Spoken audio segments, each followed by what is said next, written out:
I had searched every room, every corner of the courtyard, calling my sister's name again and again. But Razia was nowhere. Confused and slightly worried, I approached our mother, asking if she had seen her. At first, she brushed off my concern with a shrug, saying, "She must be around somewhere."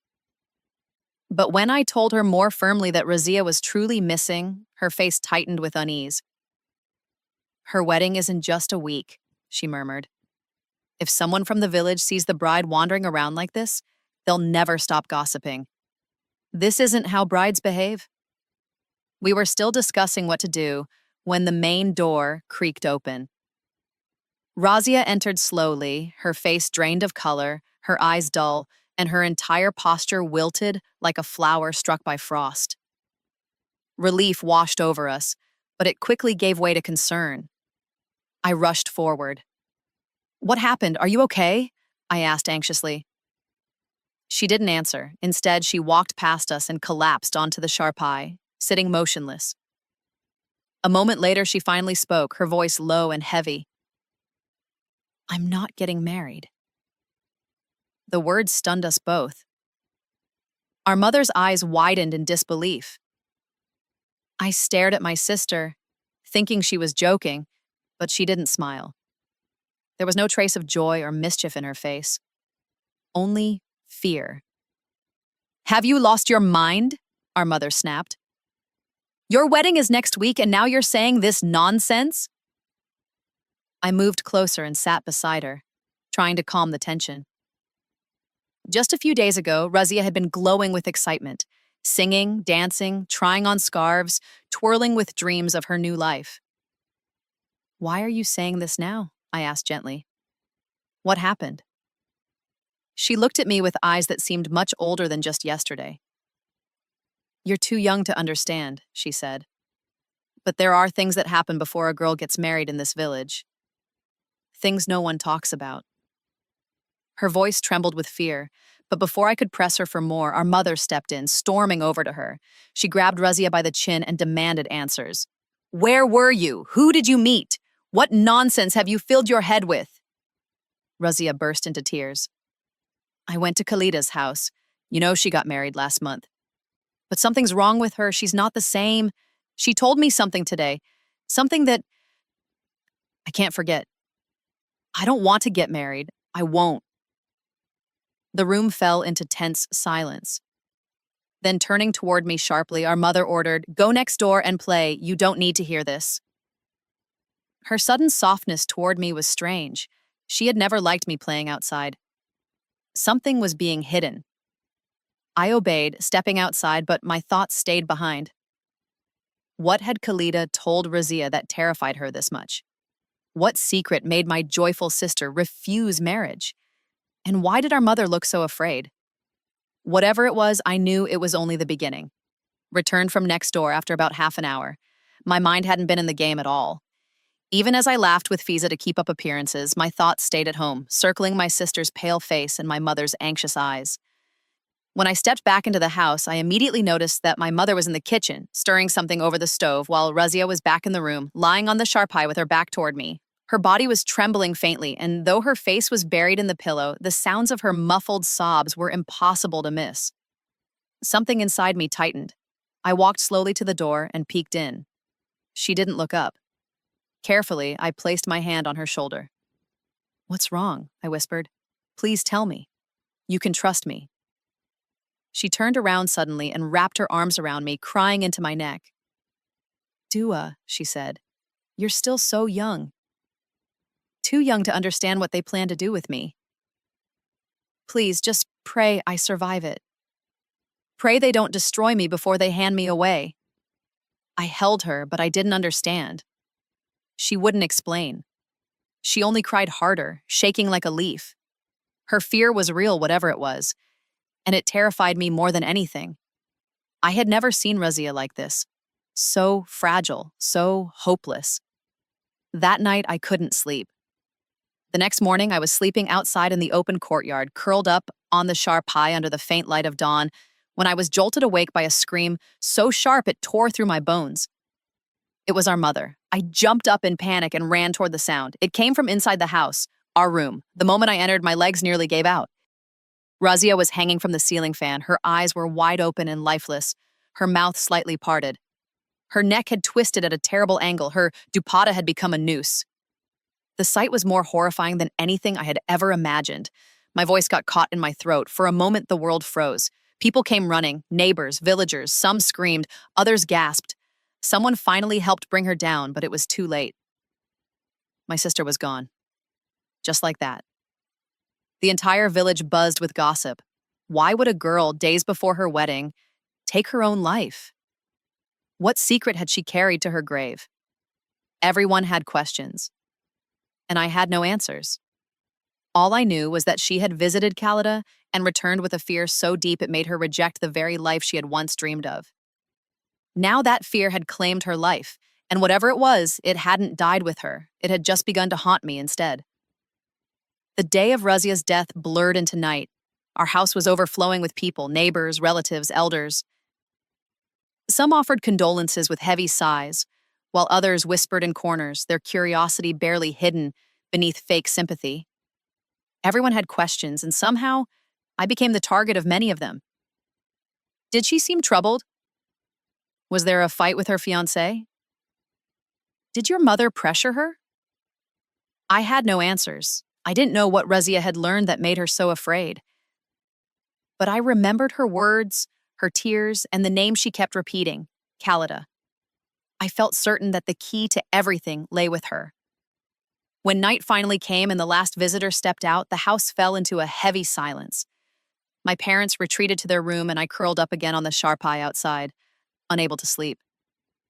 My sister's image haunted me. Her lifeless face, the sorrow in her voice the night before, and that strange fear that had entered her eyes after visiting her friend.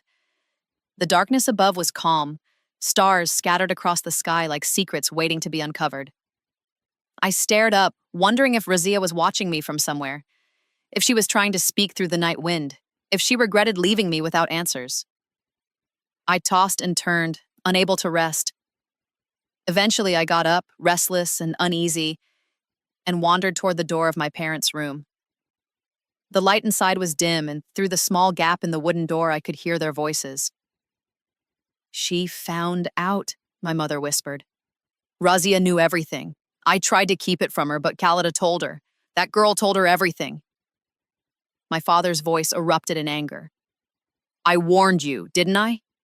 I told you to keep a watch on her, not to let her wander off. And now look, our daughter is gone. There was a pause, then his voice dropped into something colder. We don't have time to grieve. Farhan's family is furious. They've been humiliated. They want a solution. My heart stopped as I heard the next words. They want dua instead. I felt the ground tilt beneath me. Me? They wanted to marry me to Farhan, Razia's fiancé, the man my sister had once laughed with, whose name she had stitched onto the corner of her dupatta. I stepped back from the door, my breath catching in my throat. My mind raced in circles. What did Razia discover? What had Khalida told her? What could be so terrifying that death seemed more bearable? I didn't know yet, but one thing was suddenly clear. The secret that killed Razia hadn't been buried with her. It was already reaching for me. I couldn't sleep that night. The moment I overheard my parents' conversation, my heart had sunk into a pit I didn't know existed. I lay on my charpai in the veranda, staring at the sky, my body still, but my thoughts thrashing violently. They had decided to marry me to Farhan, just like that, as if I was nothing more than a replacement, as if I were a dress handed down from one daughter to the next. Farhan wasn't just older. He had loved Razia. They were engaged. And I was still in school. I saw him as a brother. He had teased me like one, protected me when we were children. How could I be expected to suddenly become his bride? The next morning, I mustered the courage to speak. My hands trembled as I approached my mother, who sat in the kitchen, chopping vegetables with alarming force. I heard what you said last night, I began carefully. You want me to marry Farhan, but I'm just a child. I don't want this. Please, don't do this to me. She didn't stop chopping, didn't even look up. Stop talking like Razia Shane, she snapped. She was stubborn and you saw where that led her. Don't make the same mistake. I took a step back. I want to study. I want to live my life. Not, she turned to me, her eyes sharp and unyielding. If you say another word, I swear I'll do what Razia couldn't. I'll end your life with my own hands. Her voice was calm, too calm, the kind of calm that hides something violent underneath. Tears welled in my eyes, but I turned away before she could see them. The village had already begun to talk. Rumors spread like fire in dry grass. How lucky, they whispered. One daughter gone, and the second is ready. People came to offer congratulations instead of condolences. Some even smiled, saying how fortunate our family was to have avoided disgrace. Farhan's mother visited again, her tone cold, eyes accusing.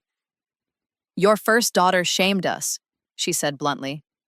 We can't show our faces. But if Dua is ready, we'll accept her. It will restore our honor. My mother simply nodded. She's yours. Come for her next month. It was as though my life had already ended and they were just waiting for the burial. They pulled me out of school. I was no longer allowed to step outside alone. Preparations for the wedding began, and with each passing day, the walls around me grew higher and tighter. My voice meant nothing. My dreams had been erased. And all the while, one question tortured me. What did Razia know? What truth had crushed her so completely that death became her only escape? Whatever it was, I feared I was walking toward it, blindfolded. The days slipped by like sand through my fingers, but each one left a heavier weight on my chest. With Razia's funeral still echoing in the corners of our home, the air now smelled not of grief, but of arrangements. My school books were packed away, my uniform was gone, guests began dropping by, not to offer condolences, but to congratulate. Their words stung. One elder woman even smiled at my mother and said, "See, in one breath your burdens vanished. One daughter to the grave, the other to a husband. You're lucky." Lucky. That word made me sick. I sat alone in corners, quiet, withdrawn, invisible in plain sight. No one seemed to notice the fear etched into my every movement. No one seemed to care. My mother walked through the house with the pride of a woman arranging a celebration, ignoring the silence in my eyes. Then, 2 nights before the wedding, she entered my room holding a bundle wrapped in shimmering red. "Get ready," she said. "Put this on." I looked at her confused. "Now? But the wedding isn't for 2 more days."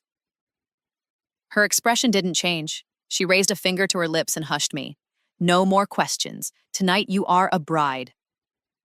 The dress was heavy, too bright, too beautiful for how I felt inside. I changed without understanding why. When I stepped out, she wrapped a thick shawl around my head and shoulders, hiding my face, and took my hand. The village outside was dark, quiet, asleep. We walked silently through the narrow paths, shadows swallowing us whole. I wanted to ask where we were going, but fear kept my lips sealed. The deeper we moved into the night, the more my heart began to pound. Finally, we reached the edge of the village. There, set apart from the rest, stood the estate, the place they called the Elders' Dera. A large ancestral house surrounded by guards and silence. Everyone knew who he was, the village's most powerful man, old and feared. I had seen him only from a distance, on his chair during community meetings, his eyes always narrowed, like a man who knew everything but never cared. 2 guards saw us coming and disappeared inside. Moments later, they returned and silently let us in. We stepped into a room dimly lit with oil lamps, and then the elder himself appeared, dressed in white, his beard perfectly combed, his eyes scanning me like I was an offering. My mother bowed her head, greeted him, and then, without a word, turned to leave. "Where are you going?" I asked, panic in my voice. But she didn't answer. She just walked away. I turned back to the man. He smiled, placed a heavy hand on my head, and said, "Your mother has brought you to serve." The walls closed in. My sister's final words echoed in my head. And suddenly I knew. This was the night Razia had been trying to save me from. The door shut behind my mother with a quiet finality that echoed louder than any scream. I stared at the heavy wooden frame, half expecting her to return and pull me into her arms to say this was all a mistake. But her footsteps grew fainter and then disappeared altogether. I was alone. The elder stood before me, his white beard and commanding posture making him look like a man who had never heard the word no. He tilted his head, studying me as if I were a tool he was inspecting. I wrapped my arms around myself instinctively, the bridal shawl still heavy over my shoulders, the dress clinging to my skin like a cage. "You don't need to be afraid," he said with a smile that didn't touch his eyes. "Every bride in this village comes to me first. That is the tradition. This is a blessing, child." Blessing. The word made bile rise in my throat. He gestured toward a door at the back of the room. "Go inside and rest. The night is long." I stood frozen. He walked up to me, leaned in close, and whispered, "The ones who obey are rewarded. The ones who resist lose everything. If you scream, no one will come. If you run, I'll hunt you down. If you fight, I'll make you regret being born." His voice was calm, too calm. I understood then. This wasn't about any blessing. This was a ritual of control, of humiliation. A tradition that wasn't sacred but brutal, passed down and protected by silence and fear. Tears filled my eyes as I took a step toward the room. Not because I agreed, but because I had no other option. He held all the power, and I had none. Inside, the room was dimly lit with oil lamps. The bed looked massive and untouched. There were no photos, no memories, nothing that suggested this room belonged to a human being. It felt like a trap laid carefully over generations. I sat on the edge, trembling. Images of Razia flooded my mind, her pale face, her shaking voice, her desperate plea that I never understood until now. She had come here too. She had sat where I now sat, wearing the same red dress, trembling in the same silence. And afterward, she chose death. She had refused to live with what they had done to her. A knock at the door snapped me back to the present. The elder entered, slowly, with the confidence of someone who had done this many times before. His eyes were not curious. They were certain that I would not fight back. And in truth, I didn't.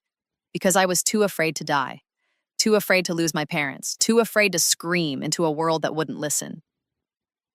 That night, I stopped being a girl. I became a transaction. And the cost was my soul. The elder's hand lingered on my head far longer than necessary. My knees felt weak. I wanted to run, scream, vanish into the dark, but I couldn't move. I stared at the doorway where my mother had disappeared, hoping, praying she would come back and say it was all a mistake. But the silence said otherwise. He gestured for me to follow him. Wordlessly, I obeyed because fear had already taken my voice. He led me into a side room with thick rugs, heavy curtains, and a large carved bed that made my stomach turn. I could barely breathe. He sat calmly and began to speak with a tone that chilled me more than his words. "You will sleep here tonight," he said, and tomorrow night as well." I froze. "This is the way of the village," he continued, like he was teaching a lesson. "Every bride comes here before she goes to her husband's home. It is a blessing. Those who sleep in my chamber live peacefully. They are loved, respected. You want that life, don't you?" I couldn't speak. Then his voice hardened. "But if you resist, if you disobey, I'll make sure your wedding ends in a funeral. Or worse, I'll take your family from you and keep you here forever as a servant." A sob escaped my throat, but I nodded. I nodded because I had no other choice. What happened after that was not a night. It was a punishment, a slow, suffocating horror. Every moment, I imagined Razia in the same place. She must have been brought here just like I was. But unlike me, she had the courage to choose death.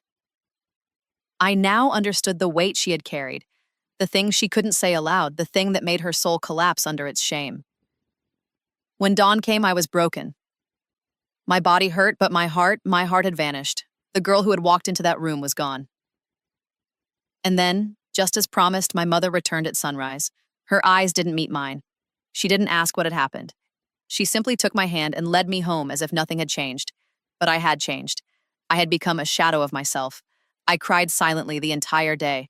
My room felt smaller than ever, my skin unfamiliar, my thoughts hollow. I thought maybe it was over, that this nightmare was finished, but I was wrong. That night she brought me back again, only this time I wasn't taken to the same room. I was led further down the path outside the village boundary into another estate. This one belonged to a friend of the elder, the landlord of a neighboring village. Apparently, I was to be shared.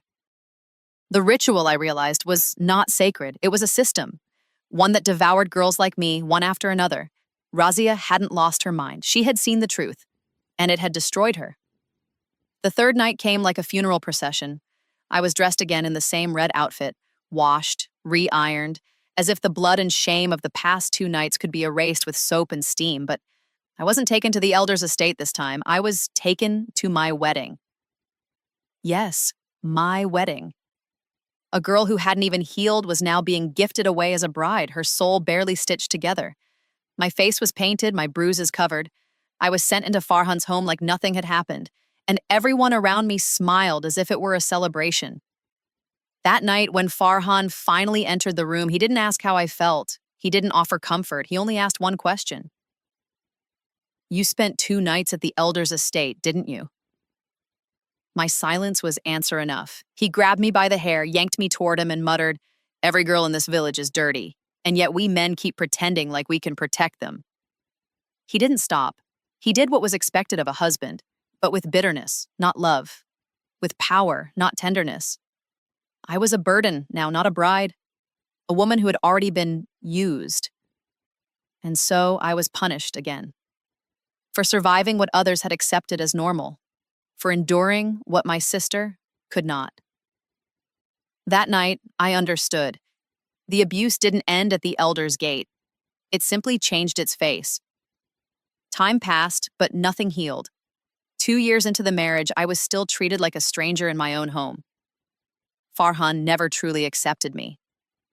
To him, I was the girl who had already been touched, the girl who had replaced his beloved Razia, and the girl who had returned from the elder's estate with silence in her eyes and shame in her heart. He never said he hated me, but his coldness spoke louder than hatred. In the early days, I cried for myself. Later, I cried for Razia. But after my daughter was born, I began crying for her. Holding her in my arms, I finally understood what my sister must have felt. How terrified she must have been to imagine her own future shaped by the same brutal hands. I would look into my baby's innocent eyes and wonder what kind of world I had brought her into.